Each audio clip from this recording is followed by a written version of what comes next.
Hello friends, Rehman গার্ডেন্সে আপনাদের প্রত্যেককে স্বাগতম। আশা করছি আপনারা প্রত্যেকে সুস্থ আছেন এবং ভালো আছেন।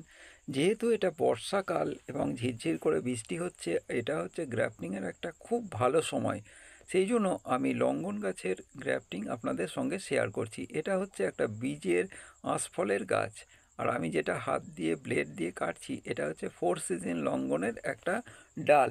সেই ডালটাকে আমি এই গাছের সঙ্গে বেঁধে একটা এই বীচের গাছটাকে 4 সিজন লঙ্ঘনের গাছে পরিণত করব। কিভাবে করছি সেটা আপনারা একটু খেয়াল রাখুন।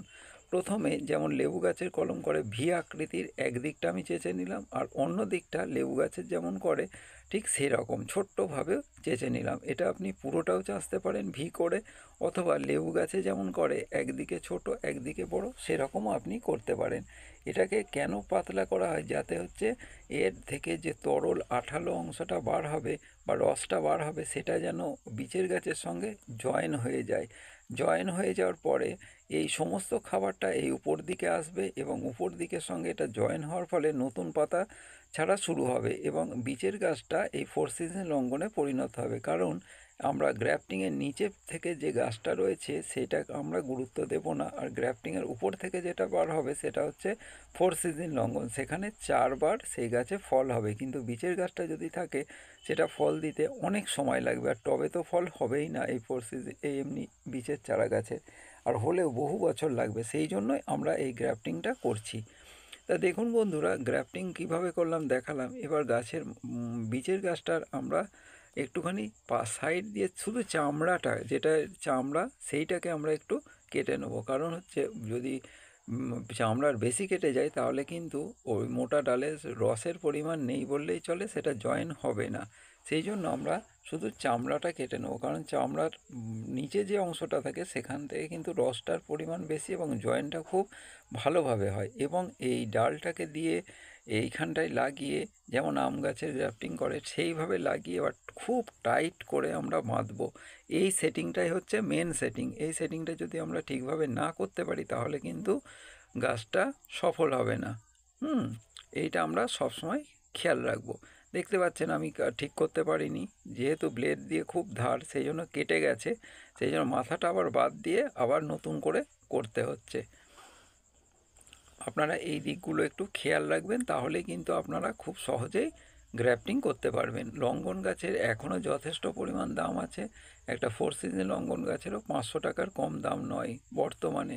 যেটা 6,000 টাকা ছিল সেটা এখন বর্তমানে 500 টাকায় চলে এসেছে। সেই গাছেরই আমি এখন কলম করছি। আপনারাও বাড়িতে এরকম কলম করার চেষ্টা করুন, তাহলে দেখবেন আপনার একটা গাছ থেকে 2-3টে গাছ হয়ে যাবে। শুধু আপনাকে একটু বীচের এর যে আঁশফল গাছ সেটা তৈরি করতে হবে। আর বীচের আঁশফল গাছ কিন্তু খুব তাড়াতাড়ি বাড়ে, আর আপনি যদি একটু খাবার টাবার খোল পচা এসব একটু দেন তাহলে খুব তাড়াতাড়ি মোটা হয়ে যাবে। তারপর সেটাকে আপনি এরকম আপনার বাড়িতে যদি লঙ্ঘন গাছ থাকে খুব সহজেই কলম করতে পারবেন গ্রাফটিংয়ের মাধ্যমে। আর একটা দিক খেয়াল রাখবেন, এই গ্রাফটিং কিন্তু শুধুমাত্র বর্ষাকালেই হবে, কারণ বর্ষাকালের আবহাওয়াটা এমনই থাকে যে খুব সহজেই জোর লেগে যায়, আর রোদের ভাবটা থাকে না, থাকলেও তার জোরালো নয়। সেই কারণেই নতুন করে পাতা ছাড়তে সুবিধা হয়। আর যদি এটা অন্য যে কোনো ঋতুতে করেন তাহলে কিন্তু এটা সফল না হওয়ার সম্ভাবনাই 100%। আর বর্ষাকালে করলে সফল হওয়ার সম্ভাবনা 100 ভাগ বেশি।